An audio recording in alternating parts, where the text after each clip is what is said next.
Welcome back to Table Talk Sports. It is time for our own personal segments. I hope you enjoy this video. If you do, please like and subscribe. Now, at the last part of our episode, we revealed a trivia question to you, and I have the answer. So the question was, which team has never hosted a Super Bowl or been a part of the Super Bowl?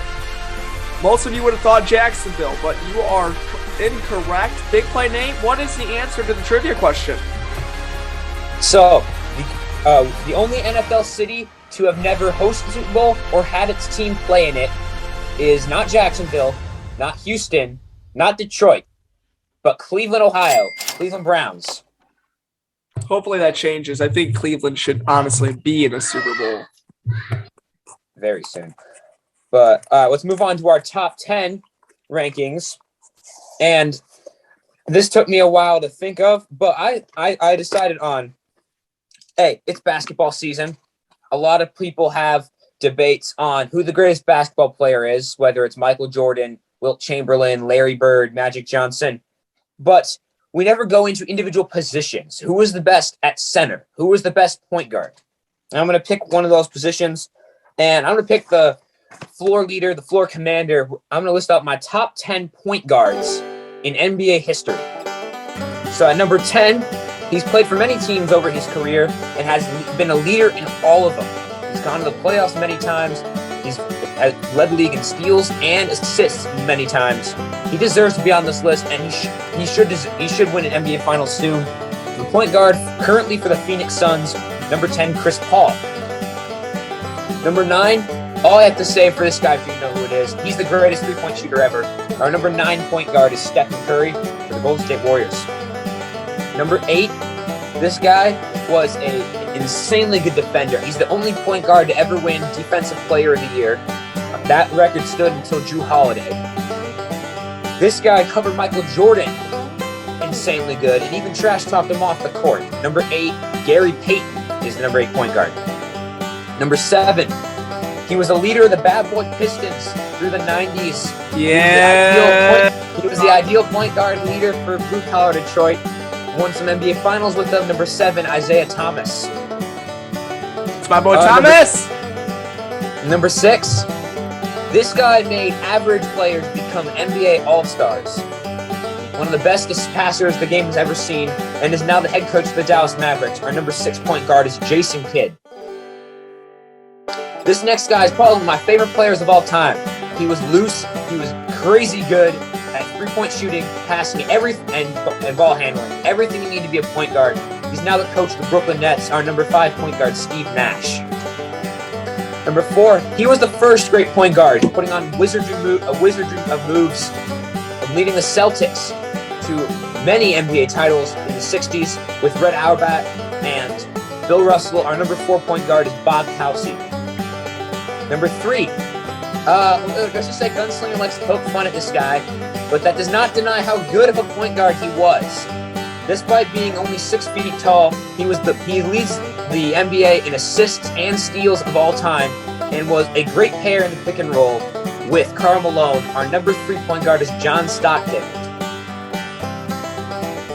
Number 2, this guy was the only person to lead the NBA to average triple-double over an entire season until Russell Westbrook. That's all I really need to say. Our number 2 point guard is Oscar Robertson, one of the best of all time. Only 1 point guard tops him, though. Tyson likes this because he went to Michigan State, graduated, and along with Larry Bird, brought the NBA to where it is now. Our number 1 point guard is good old Irvin Magic Johnson. Magic Johnson. That was a great list. I have to agree with that one. Magic Johnson. Many people don't talk about him much because they all look at, let's go look at Michael, let's go look at Wilt Chamberlain. But man, Magic Johnson is one of the best of all time. And if y'all are wondering why Michael Jordan isn't on that list, because Michael Jordan's natural position was a shooting guard. Yes, he brought the ball up and had the ball in his hands at the end of the games, but that's just because that was his job. He was one of the best of all time. That's his job. Bruiser, what do you say about this list?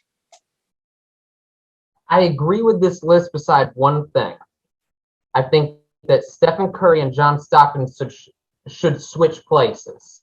I think Stephen Curry deserves to be top 3, and John Stockton doesn't have the statistics to be in the top 3, not alone the top 5.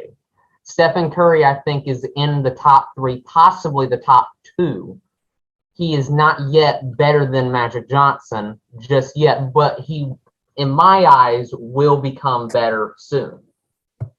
All right, so that's just another interesting debate here. Let's go on to my section. It's Powerhouse Push time, people. And we talked about the Indianapolis Colts last week. We're going to talk about the red-hot team in the NFL who has just won the AFC North. That's right, people. Who dey? The Cincinnati Bengals. They are my Powerhouse Push team. No one really thought they were going to be great. Joe Burrow coming off a really season-ending injury last year. Everyone's like, can he be the man? That guy is the man. They are 11-5, and if things go their way, they can actually have a chance at the number 1 seed in the AFC. And many people start to believe that the Cincy Bengals could represent the AFC in the Super Bowl. What do you guys think about that one? Are they a strong team? Yes. Will they get to the Super Bowl this year? I do not think so. They beat the Chiefs in the regular season, but the Chiefs have more experience in the playoffs. The Chiefs will beat them in the playoffs if that comes to match. Also, I think the Patriots will beat them if they play in the playoffs. I think the Titans could beat them if they play in the playoffs. The Bengals are a good team. They won the AFC North. But if you look at it closely, the Steelers had a ton of injuries. The Browns had a ton of injuries. And the Ravens had a ton of injuries. They have not had to compete against all 3 of those teams fully healthy during the year. Now, I see Bruiser's getting a little agitated because I know he loves the Bengals. His buddy Joe Burrow from LSU, along with Jamar Chase. What do you say about the Bengals? So first off, you said that if the Bengals make the playoffs, they're going to play teams like the Patriots, or they're going to play teams like the Titans or the Chiefs. Well, the Chiefs are the best out of all 3 of those teams. And the Bengals just beat the Chiefs. The Bengals literally just beat the Chiefs. So you're saying that the Bengals can't put up a fight against these teams where they just beat the best team that we consider in the entire AFC. So that game yesterday proved to me that they aren't just we're going to slip into the playoffs team. That game proved to me that we are a team that wants to win the Super Bowl. We are a team that can win the Super Bowl, and we are a team that will win the Super Bowl. Maybe not this year, but hopefully next year. Now, under no circumstance am I guaranteeing that the Bengals will make the Super Bowl. Like you guarantee the Jets would make the playoffs this year? I did say that. I thought Zach Wilson would be better. Not throwing 100 picks is what it seems like. But Joe Burrow and the Bengals, I said this last week, that they just work so well together. Unlike the Patriots, unlike the Dolphins now are working well together. That would be a good game, watching the Dolphins and the Bengals play in the playoffs. I would pay to watch that game. But looking at the Bengals, they are, no matter what, in my eyes, a divisional round team. And if anything, an AFC championship team. And depending on who they play in the AFC championship, a Super Bowl team. They are that team that sits there and is getting better and better and better as weeks go on.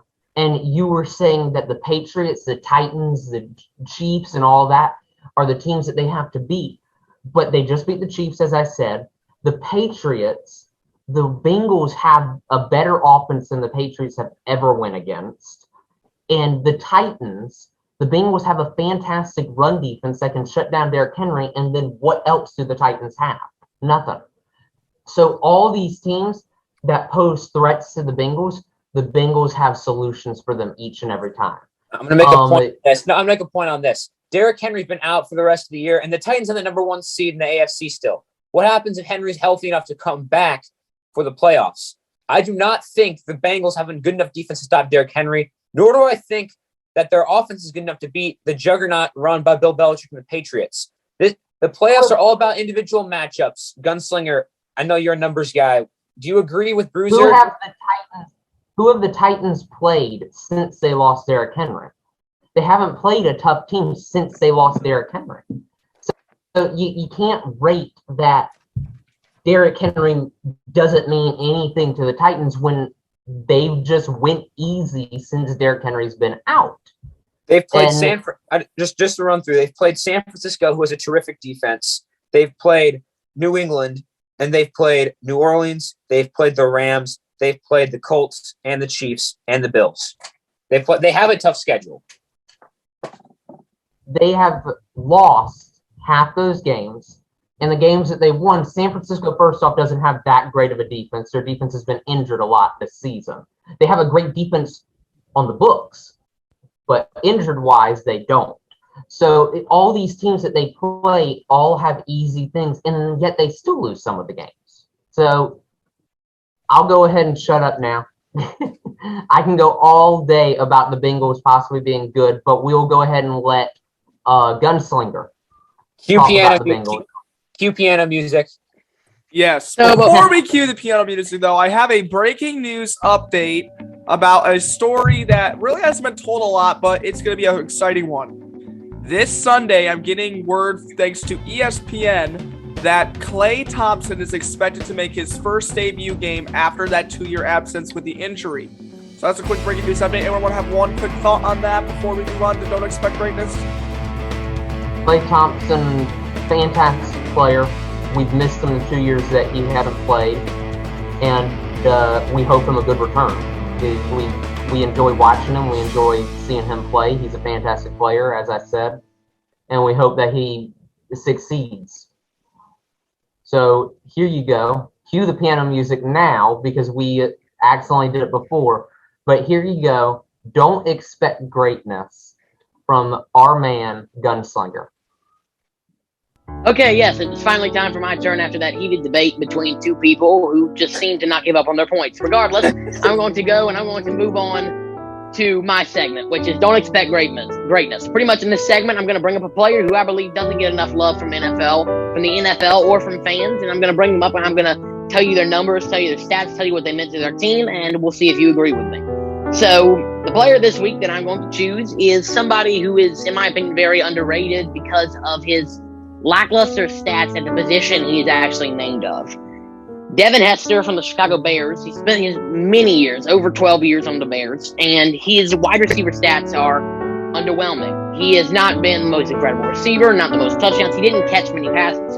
But what really makes him stand out to me is his kick return numbers. His kick return numbers are better than pretty much anybody in NFL history. In his NFL career as a kick returner, he has over 11,000 total return yards. He has 19 touchdowns, 14 of which are punt returns. He has 7,000 yards in kick returns, over almost 4,000 in punt returns. And he, in the Super Bowl game, opened the game with a kick return touchdown against the Colts. Devin Hester was one of the most dynamic players of his time, and he was really able to rally a Bears team to be able to make it to that Super Bowl and have a fighting chance to win that Super Bowl. So I feel like I've made my point, but I'm going to bring up to the table now. Devin Hester has now been announced that he is a finalist for the Hall of Fame. In his first year of eligibility, he will be a first ballot if he makes it this year. I personally believe that he should make it to the Hall of Fame for what he's done for this Bears team, for what he did for this entire NFL, making the kick return position really being the one that says this is a great part of the game. We need to keep this. What do you think? Do you think Devin Hester should be a first ballot Hall of Famer? Yes. And I know I said last week Julian Edelman might not be in the Hall of Fame because his regular season stats weren't that good. But I'm going to take this in Devin Hester and say kick returning is a lot harder than it looks. Everyone on the team, and all the fans on a team hopes that their kick return will run it back for a touchdown. But how often do you actually see that? The kick return numbers that Devin Hester put up over his many years with the Bears and then with the Falcons towards the end of his career are outstanding. He's had more return touchdowns than any player in history by an incredibly large margin. I think just because of that, he's in the Hall of Fame because that was his specialty. He was on the Bears not for his wide receiver skills, but for that entire reason of kick returning. I love Devin Hester. I mean, you gotta love the guy. He's a kickoff returner. I think he's a big part of this Chicago team. And honestly, I could be wrong with this statistically. Wasn't he the guy that had that kickoff return back a couple Super Bowls back? Or was that another one? Yeah, That was Devin Hester, yes. Yeah, so this, I know I disagree with Julian Edelman. I know I did. I feel I still hold to that. But Devin Hester, for what he's done on that team, should be a Hall of Fame candidate, in my mind. So, as I was for Julian Edelman in the Hall of Fame. I was the only person beside Gunslinger that was for him. And in that video, I stated, it doesn't matter about your statistics. It matters if you're a reliable player for your team and you help them win. But Devin Hester not only did that, he set NFL records as well. Devin Hester holds the NFL record for most all-time return touchdowns, punt and kickoff combined. Most all-time punt return touchdowns singly. He, as Gunslinger said, has 11,000 total return yards in only 255 returns, and 20 of those were touchdowns. Devin Hester is the best kick punt returner in history, and we always put the best of their position in the Hall of Fame. He not only played indoors but outdoors. He not only played in good weather but bad weather. All of this stuff continues to come for Devin Hester and makes him look better and better and better. And people keep saying that he doesn't need to be in the Hall of Fame. He doesn't any of that stuff. But he just, looking at him, looking at his statistics, looking at all that, it's unbelievable looking at the stats that he has. Unbelievable looking at the success that he had at a position that a lot of people don't succeed in. But that is the end of our Don't Expect Greatness. So cue the sad piano music now. We now don't have that segment going on anymore. And we are moving on to my segment, the final segment, the best segment, which is What Do I Think? Now, obviously, the name doesn't apply to actually what we do, but it's what do I think, and it's what do my co-hosts think. And what I do is I ask a question each week, and everybody responds off of what they think about this question. And then I, at the end, respond, and we close out our video and move on to our next video. But the question today is Baker Mayfield, a part of the Cleveland Browns. We just had a little answer last time, earlier in this video, that the Cleveland Browns are the only team never to host nor be in a Super Bowl. Baker Mayfield has transformed the Cleveland Browns to be far more successful than they have ever been in their history, besides when they had all those guys from years and years and years ago. So the question is, will Baker Mayfield win a Super Bowl? And if so, how many Super Bowls will he win? And if you would like to add, do you or do you not think that Baker Mayfield will be a Hall of Famer at the end of his career? We'll go ahead and start with Gunslinger. Personally, no, I don't think Baker Mayfield's going to win a Super Bowl. I don't think, and if he does, it will not be based off of him necessarily. I think it'd be Nick Chubb that really carries that team distance if he does win a Super Bowl. And if he doesn't, then I think he might be a Hall of Famer. I think he might be a Matt Ryan type player who was solid, got 50,000 passing yards, and he was just a solid quarterback, but couldn't really make the distance because he wasn't a Drew Brees or a Tom Brady who was able to take his team on his back. Baker Mayfield is great in the system he's in. He's kind of like a Ryan Tannehill. He does what he has to do, and he lets the run game take care of the business. But I do not think he's explosive enough to be able to win a Super Bowl with that team. Well, you also got to remember. Go ahead. It depends on the way management wants to run with him, because I don't think he's going to be a Hall of Famer regardless of whether he wins a Super Bowl or not. It all depends on, will he win a Super Bowl in Cleveland or will he win one with another team? I look through the NFL and I see some quarterbacks that are getting close to retirement. I see some that might be getting ready to be moved on from. Honestly, I would have loved to see Baker Mayfield go to a team like the Packers if Aaron Rodgers leaves or retires and win a Super Bowl there. I think he has a chance to win it with the Packers. He does have a chance to win it with Cleveland. Will he? I do not know. But to answer the question of Hall of Fame, no, he will not be a Hall of Famer. I highly believe he will not. I see. It's a hard question, but I'm gonna go with, is he gonna win a Super Bowl? Not with the Browns. Do I think he's gonna leave Cleveland? Yes. Do I think he's gonna be a Hall of Famer? No. I love Baker Mayfield. He is such a great guy. He's already become like in the hearts of the fans in Cleveland. I just don't see it happening. So my opinion is, if you look at the Browns team, I look at it as like the Bengals team, where, as I said earlier, they continue to get better, and better. Look at them 2 years ago. They didn't even have a 500 record 2 years ago, and now they're in contention for being in the AFC Championship. So me looking at them, I believe they will win 1 to 2 Super Bowls under the Baker Mayfield era. I do think that Baker Mayfield will leave and win another Super Bowl somewhere else. I think Baker Mayfield will win about 2 to 3 Super Bowls and, yes, become a Hall of Famer off of the statistics that he will show, which will be. Wow, we got to believe in Baker Mayfield here, guys. We got to believe in Baker Mayfield. Yes, we do. So thank you so much for watching this video. If you liked this video, please like and subscribe down below. It helps us out so much. It makes us want to continue to do this way more than y'all will ever know. Thank you so much for watching. We have one more video up next. Please tune in for that. Please don't not finish the week of education that we give to y'all. So thank you so much for watching. God bless, and please have a nice rest of your day.